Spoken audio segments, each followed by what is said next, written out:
So I'm going to make a berry kombucha mocktail. Now all of the mocktails I've made today are under 150 calories. So we're going to start with a raspberry lemonade, no added sugar kombucha. And then I've mixed together some fresh lemon juice with coconut water. And of course some frozen strawberries. And we're just going to blend these together.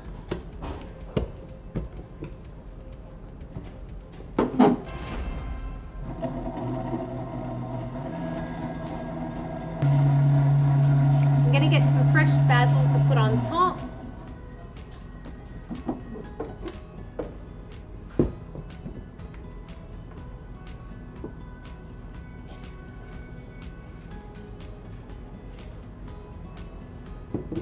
So we have a delicious berry kombucha with some fresh basil. Cheers.